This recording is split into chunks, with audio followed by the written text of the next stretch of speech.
Y ese es el Dios que tenemos, del cual tenemos que hablar, de su fidelidad, que no importa la situación que uno tenga, Dios está ahí y Él es fiel. En cada necesidad Él es fiel, y eso lo tenemos que hacer nuestro. Y una vez nosotros nos apoderamos de esa palabra, la vivimos en cada caminar, en cada momento, la vivimos. A veces, aunque las cosas no estén bien, Dios es fiel en todo momento, en todo momento. Así que sabemos que el Señor está aquí presente de una manera especial en esta mañana. Gloria a Dios. Yo sé que estás aquí, siento tu caminar, te mueves entre el pueblo, trayendo sanidad. Yo sé que estás aquí, siento tu caminar, te mueves entre el pueblo, trayendo sanidad. Con mi fe te alcanzaré, con mi fe te tocaré. Mi milagro recibiré y sé que transformada yo seré. En la palabra del Señor algunos versículos en la segunda carta de Timoteo, en el capítulo 4. Yo voy a leer los últimos versículos, del 13 al 16. Y yo creo que yo estaba, pues, no siempre, cuando tiene que predicar, siempre tiene que orar, ¿verdad?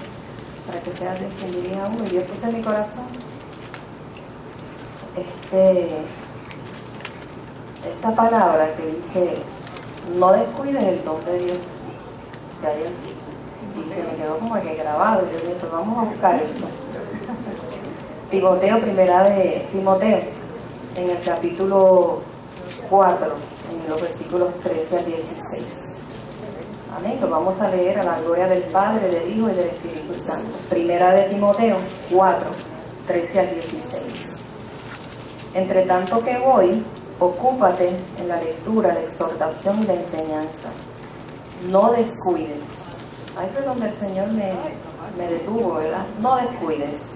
No descuides el don que hay en ti, que te fue dado mediante profecía con la imposición de las manos del presbiterio. Ocúpate en estas cosas, permanece en ellas, para que tu aprovechamiento sea manifiesto a todos. Ten cuidado de ti mismo y de la doctrina, persiste en ello, pues haciendo esto te salvarás a ti mismo y a los que te oyeren.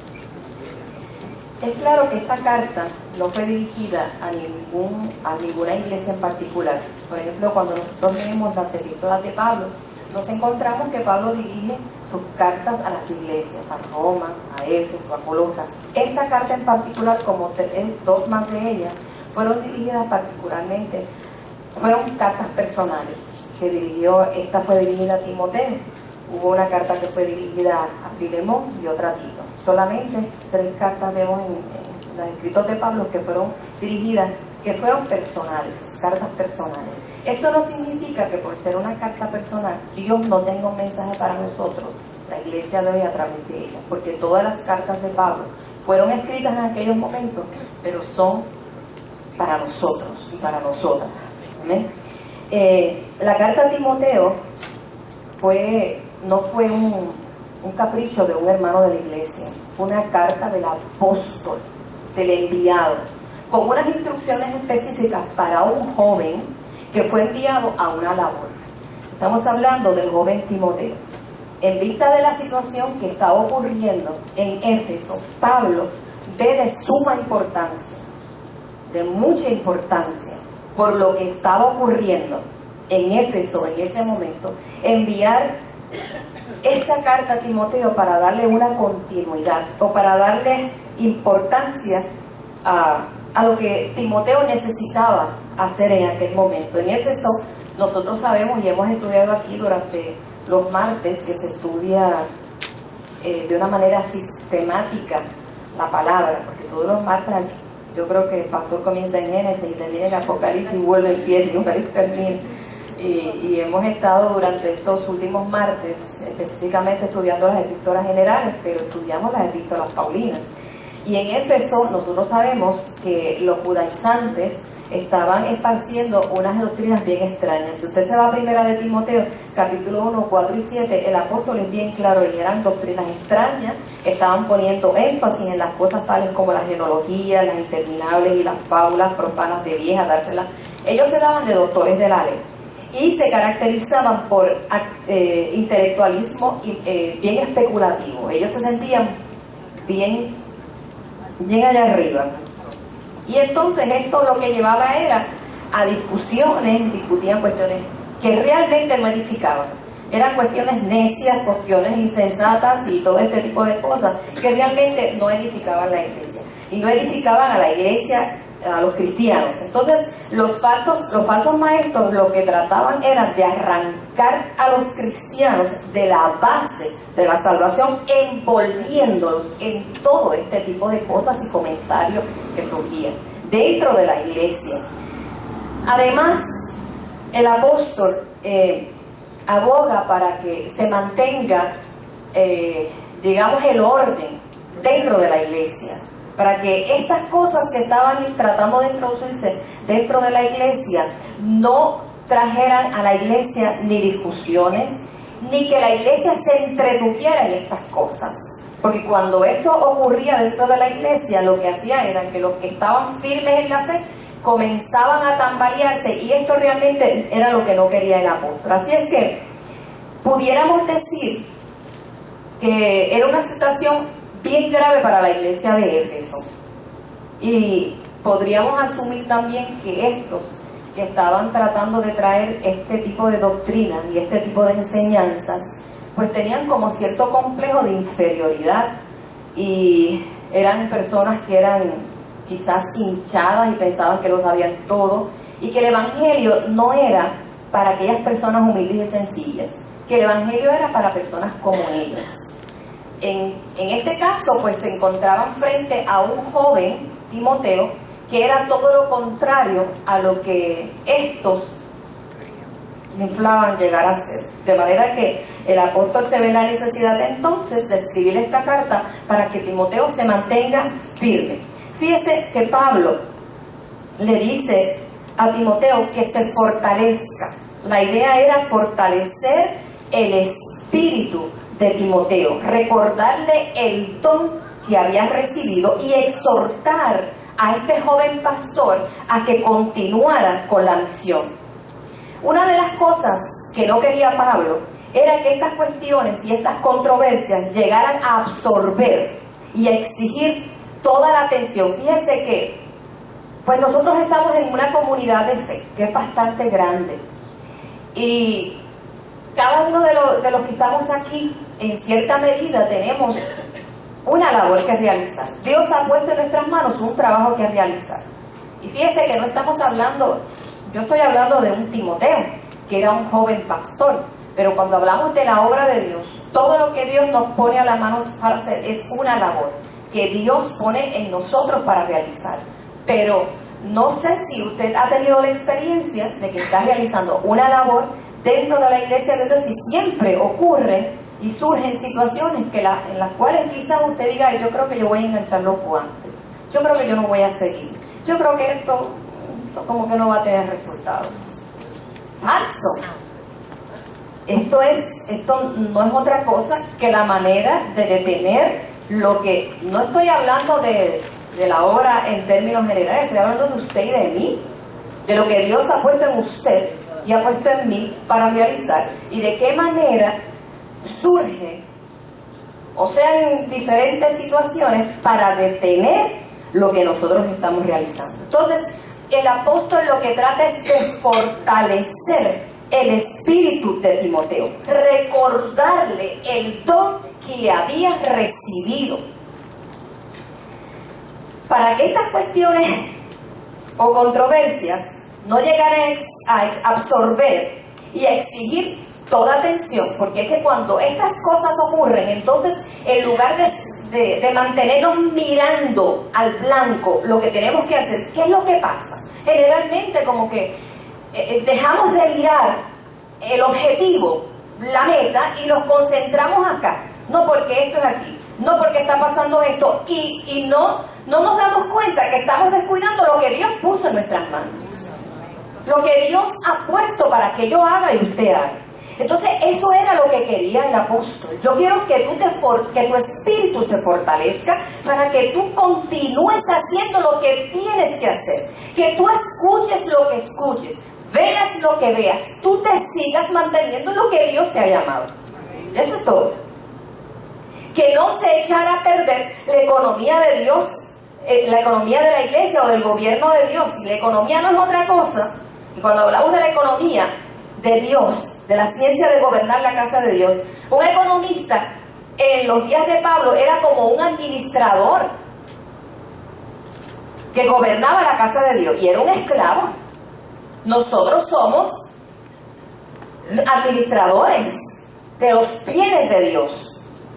Dios nos ha llamado como administradores. Yo soy responsable y usted es responsable de lo que Dios puso en sus manos para hacer. Yo no puedo endosarle a Miriam lo que Dios le puso a hacer a mí, ni Miriam me puede endosar a mí lo que Dios le puso a hacer a ella.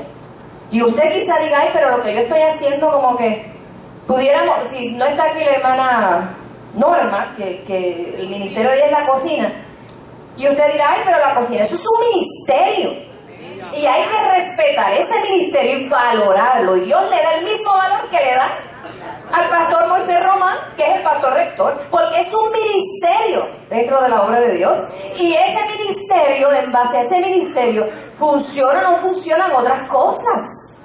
Hace muchos meses atrás el pastor estaba hablando aquí acerca del cuerpo de Cristo y de la importancia de nosotros entender que yo soy parte de ese cuerpo y que mi labor dentro del cuerpo es importante. Fíjese, los otros días entré a internet y yo tengo en Facebook, bueno, trabajo en Triple S, tengo el cuadrito de Triple S, ¿no? Y hay una muchacha que siempre envía mensajitos, entonces ella envió un ejercicio bien significativo y yo digo, lo voy a hacer, yo nunca lo hago. Y entonces decía, dele a su pie derecho para la derecha, o más bien, dele a su pie para donde camina el reloj, para acá. Y luego trate de darle a la mano derecha para el otro lado y verá que el pie se va a ir para donde va la mano. Hice el ejercicio y sí, fue cierto. El pie automáticamente se fue para donde iba la mano. Fíjese qué cosa más significativa. A mí me pareció significativo el hecho de que el cuerpo está tan bien coordinado. Bien coordinado. De manera que nosotros como gobierno, como somos administradores, porque nosotros somos administradores, somos como los que administramos la cabeza, es responsabilidad nuestra que todo siga funcionando. Dios, en el gobierno hay tareas que realizar, en la casa de Dios hay tareas que realizar, en el gobierno de la iglesia hay tareas que realizar. De manera que Pablo no quería que Timoteo perdiera el tiempo, que no perdiera su norte, que no perdiera la visión, que no perdiera el enfoque, que no claudicara. Fíjese que claudicar en hebreo significa alguien que da brincos con muletas cojeando. Y el que de esta manera funciona termina cediendo a las presiones. Dígame si cuando nosotros comenzamos a hacer una labor no hay presiones. Dígame que no las hay para yo estar. Las hay. Hay presiones. Siempre las van a ver. No espere que porque usted renuncie a la labor que está realizando hoy, van a ceder en las presiones al que venga después, porque se llama Juana del pueblo. Le van a abrir presiones a todo aquel que realiza una labor para la gloria de Dios. Para la gloria de Dios, para el funcionamiento de la obra de Dios. Entonces, no podemos claudicar. Fíjense que Si usted, y claudicar es cuando la mente está dividida. ¿Oyó?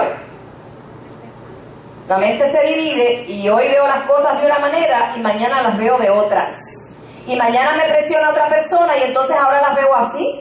Ay, pero no era así. Y cuando usted viene a ver, usted iba a decir un refrán mexicano, pero no lo puedo decir porque no es ni una cosa ni la otra. ¿Entiende? Y no, esa no es la idea.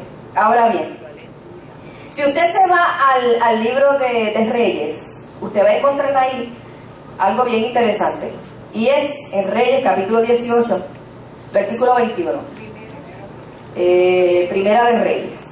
Allí usted va a encontrar que Elías, hablando al pueblo, cuando se encuentra en el escenario donde tiene que presentar, donde están los Baales y donde están los que van a ofrecer sacrificios a Baal, en el capítulo 8, versículo 21 de Primera de Reyes, Elías se enfrenta al pueblo y dice: ¿hasta cuándo claudicaréis entre dos pensamientos? O sea, ustedes piensan que Dios es el Dios verdadero, piensan que no lo es. ¿Hasta cuándo van a claudicar?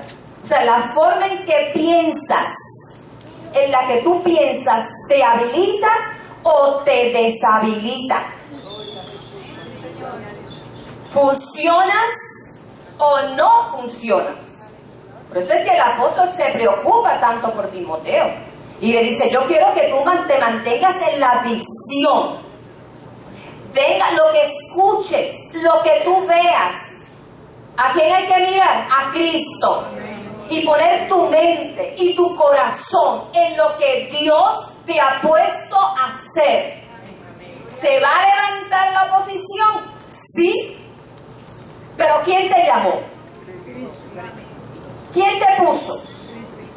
¿Lourdes? No. Porque Lourdes tiene otra labor que realizar. Dios me puso en las manos algo que hacer y yo lo voy a realizar pese a todo lo que me rodee, porque yo voy a mirar a Cristo, que fue el que me llamó.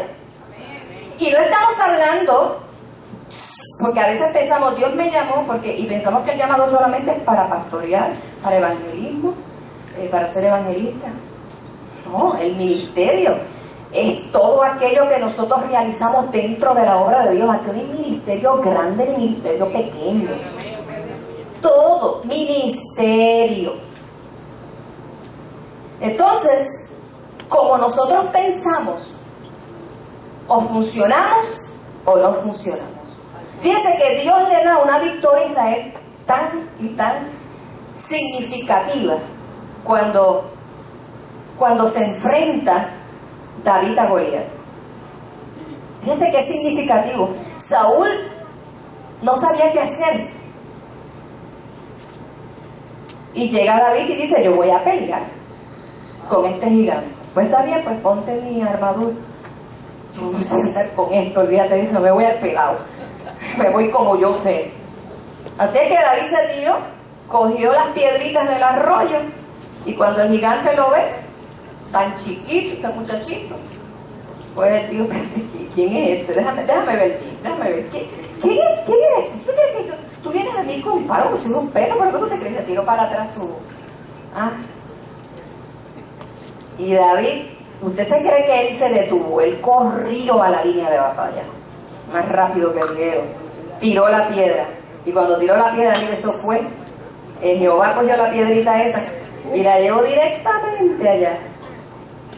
Nosotros a veces como que nos olvidamos de que nuestras vidas pertenecen a Dios y que lo que nosotros hacemos es para Dios y que Dios es el que tiene control de las cosas.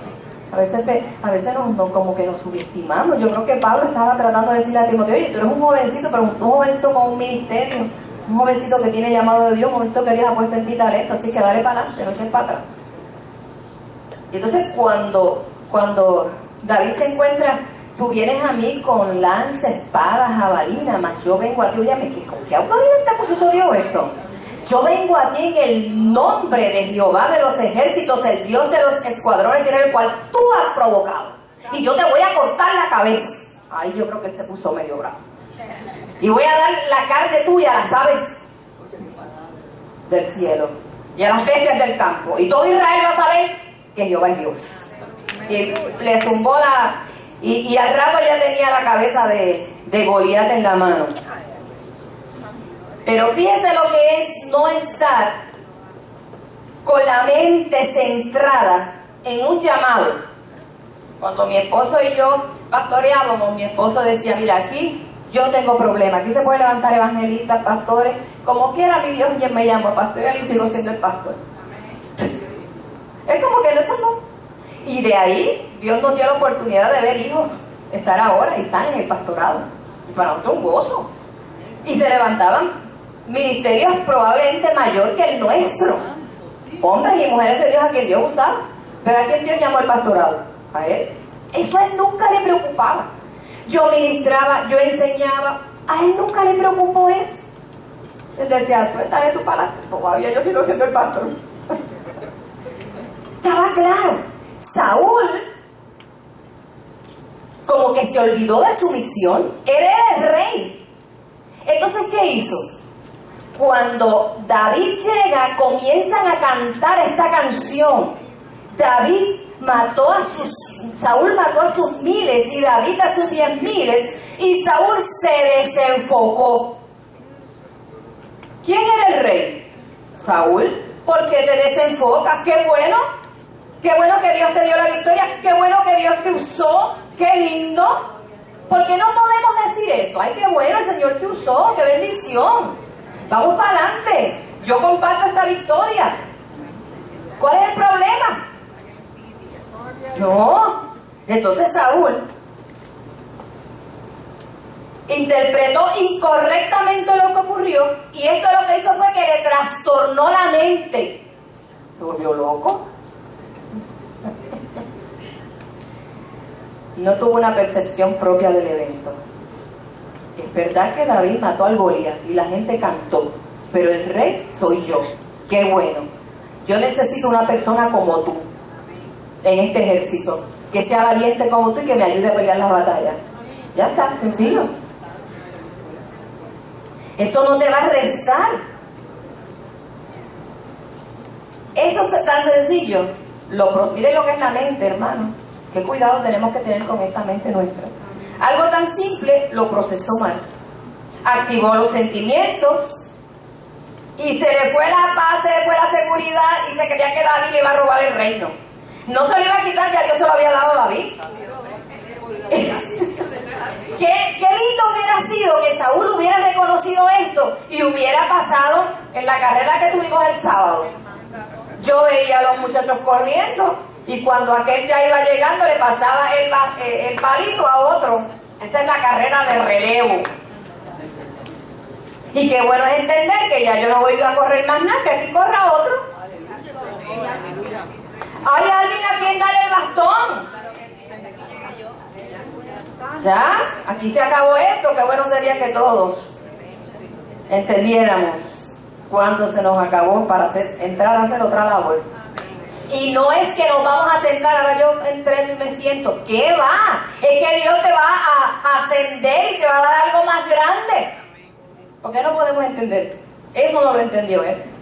Entonces el apóstol le da a Timoteo unas instrucciones bien claras para que se mantuviera enfocado, para que su mente no se dividiera, escuchara lo que escuchara.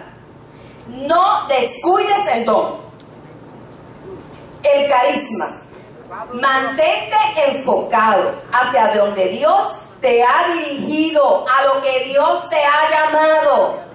No trates de hacer la labor de otro, haz tu labor y hazla bien. Hazla bien. Si tú te enfocas en hacer tu labor, no hay cosa más hermosa que cuando usted se enfoque en hacer algo, usted quiere que le salga bien. Y si en algo falló, vuelve para atrás y corrige. Y mira, esto lo tengo que mejorar, aquí tengo que mejorar. El que está realizando un trabajo, el que corre, el apóstol lo dice bien claro, el que corre tiene que mantenerse en la carrera, pero no puede perder, no puede ponerse a mirar para atrás, ni para el lado. O sea, eso es para el frente hasta llegar a la meta. Yo sigo aquí, a mi paso, Ay, que se me pasó, está bien, que siga. Yo voy a mi paso y sigo haciendo lo que tengo que hacer. Que al final de cuentas, quien me va a dar las herramientas, y quien me ha dado las herramientas para hacer esto es Dios. Y tengo las instrucciones del Espíritu Santo. Que el Espíritu Santo es una cosa tan tremenda. Hay momentos en que, no sé si a usted les pasa, usted quisiera buscar una palabra para poder decir, Dios mío, es que tú eres tremendo, Dios mío, es que tú eres algo, y usted no encuentra la palabra. Cuando usted ve a Dios obrando en su vida, haciendo esas cosas que usted no esperaba, o que sencillamente Dios le da una sorpresa, porque a veces Dios nos da una sorpresa que nos quedamos como, Dios mío, qué cosa tremenda tú eres, qué grande tú eres, qué lindo tú eres. Lo único que nos cuesta es tirarnos de rodillas o sentados llorar, y se nos empezamos a llorar y decir, Dios mío, qué tremendo, qué lindo tú eres, papá, qué hermoso eres, Dios, no te has olvidado de mí, estás ahí. Nunca se olvida de nosotros, ni de nosotras, por si acaso. El que corre no puede mirar atrás durante la carrera, porque puede perder el balance, pierde velocidad y por consiguiente puede perder la carrera. Usted mira para atrás, se le puede voltear un tobillo y después tiene que venir alguien a ayudarlo. Gloria a Dios que aquí hay ayudadores. Te cogen por un brazo y te ayudan a llegar a la meta. Fíjense que el apóstol no hace mención del don específico, del carisma que se le dio a Timoteo. Pero si nosotros vamos por un momentito a Romanos capítulo 12 y en el versículo 6, por eso le dije al inicio que a veces pensamos que los dones son solamente los ministerios, solamente son el ministerio, los 5 ministerios que nosotros encontramos en Efesios, ¿verdad? Pastor, maestro, profeta, evangelista. No, hay otros dones. Hay otros ministerios. Capítulo 12 de Romanos, versículo 6, dice: de manera que teniendo diferentes dones, según la gracia que nos es dada, si el de profecía, úsese conforme a la medida de la fe. O si de servicio, en servir. O el que enseña, en la enseñanza. El que exhorta, con exhortación, en la exhortación. El que reparte, con liberalidad. Y el que preside, con solicitud. Y el que hace misericordia, con alegría. ¿Se da cuenta? Que no solamente podemos pensar en ministerio y pensar en pastorado o en los 5 ministerios que nos trae el apóstol en Efesios.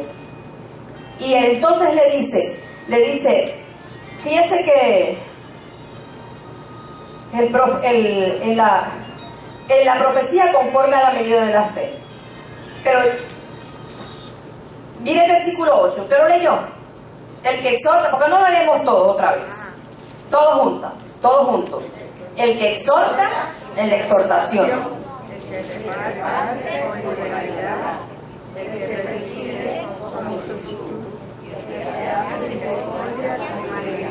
Yo no sé con cuál de estos ministerios usted se identifica, pero la palabra de hoy nos dice: ocúpate en eso. En otras palabras, mantente ocupado en lo que Dios te ha llamado, a lo que Dios te llamó a hacer, no en lo que Dios llamó a hacer a María, a Roberto, a Blanca, a Juan, a Pedro, no, sino en lo que Dios te mandó a hacer a ti. Tienes que asegurarte del valor que Dios te ha dado a ti, porque cuando Dios deposita en tus manos una labor que realizar es porque tú eres valioso, valiosa para Dios. Y entiende que tú lo puedes hacer. Ay, no sé, no puedo. Hermano, hay cosas que la aprendemos en el camino, como decía la canción de Croato. Se hace el camino al andar. Y durante el proceso. ¿Y sabe qué? Lo lindo de esto es que cuando usted va caminando, usted se encuentra con gente que le dice, ¿cómo te puedo ayudar? Dime. Si te puedo ayudar en algo. Siempre usted va a encontrar. Siempre. ¿Cómo te ayudo? Dime en lo que tú quieras. Y cuando usted va a hacer algo, aparecen en lugar de 5 como 10. Usted no se percató de la actividad del sábado. Mire, si allí ¿qué era lo que hacía falta? Allí no hacía falta nada, había de todo. Yo no estaba ni apuntada para nada, y yo caminé, yo jugué. y no estaba anotada para nada, pero uno se envuelve, y qué lindo cuando nosotros sabemos envolvernos. A nosotros no, quién ganó, quién dejó de ganar o quién llegó primero o segundo, no es importante, es que compartimos, tuvimos un día lindo, hermoso, la iglesia, la coinonía, eso es lo importante, somos parte del equipo. Exacto. Y somos del equipo ganador. Ahora, estos dones no nos lo da la gente. Nosotros estamos equivocados en pensar que la gente es quien nos lo está, o el líder no. Eso no lo da Dios. Asegurarnos del valor que Dios nos ha dado a nosotros, no nos da, la gente no lo da Dios. Saúl valoró su vida basado en lo que otros decían y no en lo que estaba establecido. Nosotros no podemos valorar nuestra vida ni las cosas que hacemos en lo que otros dicen. Lo importante es lo que Dios dice de nosotros. Ellos solamente dieron crédito a un trabajo que David había hecho y lo hizo bien. El error de Saúl no fue reconocer que David había hecho un buen trabajo. ¿No preparó para eso? Si él hubiera reconocido que él hubiera hecho un buen trabajo, hubieran salido mejor las cosas. Pero veamos por un momento las instrucciones del apóstol y con esto estoy terminando. Fíjese lo que dice en el versículo 13. Ocúpate. Ocúpate. El desocupado, el haragán, no funciona la cosa. Ocúpate. En el versículo 14, no descuides. En el 15 dice, ocúpate y permanece. Y luego en el 16, ten cuidado de ti mismo. ¿Sabe que a veces yo he llegado a pensar que el peor enemigo nuestro somos nosotros mismos? Mire, yo recuerdo de un cacique de una tribu indígena, se convirtió al Señor. Pasó este misionero por esta aldea y predicando el evangelio. Este cacique entregó su corazón a Cristo. Y entonces el misionero se fue. Cuando el misionero regresa otra vez a la aldea, le preguntó al cacique, ¿cómo te sientes? Y el cacique le dice, yo sentir una pelea de perros dentro de mí. Dice, pero ¿cómo que tú sientas una pelea de perros dentro de ti? Sí. Y explícame eso, si es ser un perro sato y un perro de raza. Y el misionero le dice, ¿y quién gana? Dice, el que yo asuso más. El que yo asuso más gana. Si yo asuso el sato gana. Y si yo asuso el de raza gana. Entonces nosotros tenemos como que una pelea también dentro de nosotros. Pero nosotros asusamos al hombre espiritual, al hombre que ama a Dios. Y estoy hablando del hombre espiritual, en términos generales, o la mujer espiritual. Y a lo que nosotros le damos más apertura, eso va a ganar. Si nosotros tomamos el hombre, nuestra naturaleza humana, y le damos más apertura a la naturaleza humana, esa va a prevalecer. Pero si le damos más apertura al hombre espiritual, a ese hombre, esa mujer que vive en nosotros, guiados y dirigidos por el Espíritu Santo, esa va a ganar. Hace algunos días yo compartía con mi esposo alguna situación en particular, y entonces él me dice, ay Señor, reprenda al diablo. Y el día no hable del diablo, el diablo no tiene que ver nada con esto. Esto no es un asunto del diablo, porque a veces a alguien hay que echarle la culpa. No soy abogado del diablo, porque al diablo le gusta asusar. Pero nosotros tenemos que ponernos en una perspectiva donde podamos, dentro de lo que es el trabajo que realizamos, darnos cuenta que hay ocasiones que somos nosotros mismos los que impedimos que la labor se realice y que el Espíritu de Dios obre en nosotros.